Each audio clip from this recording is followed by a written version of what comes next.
American male private equity applicants, applicants from well-regarded consulting firms, Indian technology applicants.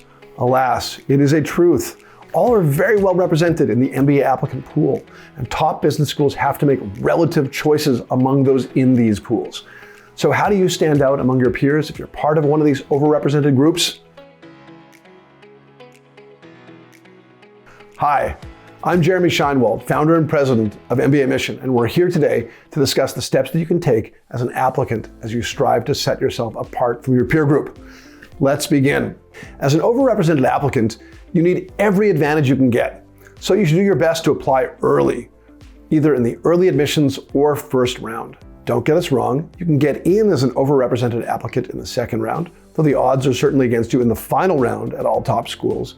But when you apply in the first round, you're obviously submitting when all the places in the class are available, so there's less risk of being squeezed out by your peers. The second tip is obviously easier said than done, but you hopefully possess a GPA that's higher than the class average and should strive for a GMAT or GRE that's higher than the average.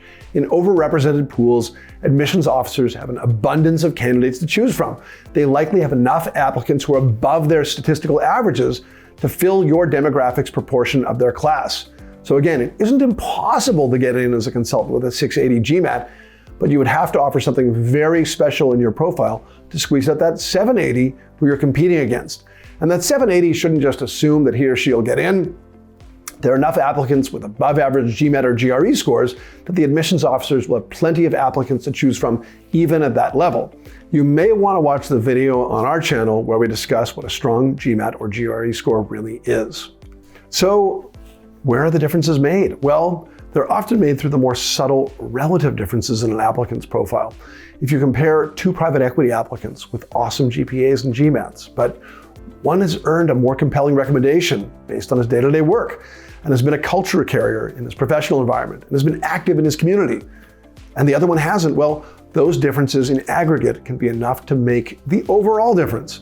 So for overrepresented applicants, performing professional tasks at the highest level and earning the trust and recommendations of supervisors is critical.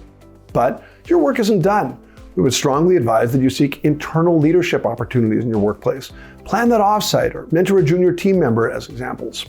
And commit yourself to external leadership through volunteer endeavors and personal commitments like advising a friend on his startup or ensuring that your podcast takes off. Through what I call small turns of the dial, you'll have incrementally advanced your candidacy because you'll have done more in several areas.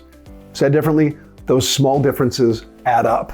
Finally, it's absolutely critical that when it comes to your applications, you truly execute. Well, I've written an entire book on this topic, The Complete Start to Finish Guide to MBA Admissions, which you can download on our website. The one piece of advice that I would emphasize is really showing fit with your target programs. Here's a video all about this topic that you can watch. You need to respond to your target program's "Why Our School" prompt in a very thoughtful way, because if you can't really articulate your purpose in attending your target program, many others in your competitive segment of the applicant pool can. And in reading your file, the admissions officers will believe that you're more focused elsewhere and will give your letter of acceptance to one of your peers.